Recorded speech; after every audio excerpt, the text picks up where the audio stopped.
Hello நண்பர்களே! நீங்க பார்த்துட்டு இருக்கிறது தான் யூனிவர்ஸ் ஆஃப் சூர்யா. இந்த வீடியோல என்ன பார்க்க போறோம்னா, நம்ம சூர்யா அண்ணாவோட செம வெயிட்டிங்கில இருக்கோம். கருப்பு படத்தோட அப்டேட் பத்தி தான் பார்க்க போறோம். ஸோ வீடியோவ கொஞ்சம் கூட ஸ்கிப் பண்ணிறாதீங்க. அதுக்கு முன்னாடி நீங்க நம்ம சேனலுக்கு புதுசா இருந்தா சப்ஸ்கிரைப் பண்ணிக்கோங்க. வாட்ஸ்அப் குரூப்ல ஜாயின் பண்ணாம இருந்தா ஜாயின் பண்ணிக்கோங்க. லிங்க் டிஸ்கிரிப்ஷன்ல இருக்கு. ஏன்னா எந்த ஒரு அப்டேட் நம்ம அண்ணன பத்தினா இருந்தாலும் உடனுக்குடனே அப்டேட் பண்ணிருவோம். இப்போ வாங்க வீடியோக்குள்ள போயிரலாம். நம்ம சூர்யா அண்ணாவோட கருப்பு படத்தோட ஃபைனல் அவுட்புட்ட வந்து புரொடியூசர் எஸ்.ஆர். பிரபு அவர்கள் வந்து பார்த்துட்டாராமா. படம் உண்மையிலேயே வெறித்தனமா வந்திருக்காமா. படத்தோட மேல ரொம்பவே கான்ஃபிடென்ஸா இருக்காரு நம்ம எஸ்.ஆர். பிரபு அவர்கள். அதுவும் இல்லாம நம்ம கருப்பு படத்தோட தியேட்ரிக்கல் அண்ட் நான் தியேட்ரிக்கல் ரைட்ஸ் வந்து 200 கோடிக்கு விற்கிறதுக்கான வேலைகள் போயிட்டுருக்காமா.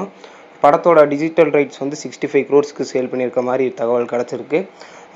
படம் வந்து மேக்ஸிமம் ஏப்ரல் 10 தான் ரிலீஸ் ஆகுங்கிற மாதிரி இப்போ வரையும் தகவல்கள் கிடச்சிட்ருக்கு. ஆனால் ஃபெப்ரவரி மந்தில் நமக்கு கண்டிப்பாக செகண்ட் சிங்கிளோட ரிலீஸ் டேட் அப்டேட் கிடச்சிரும். அதனால் அன்பான ஃபேன்ஸ் யாரும் கவலைப்பட தேவையில்ல. படம் எப்போ வந்தாலும் தரமாக தான் வரப்போகுது.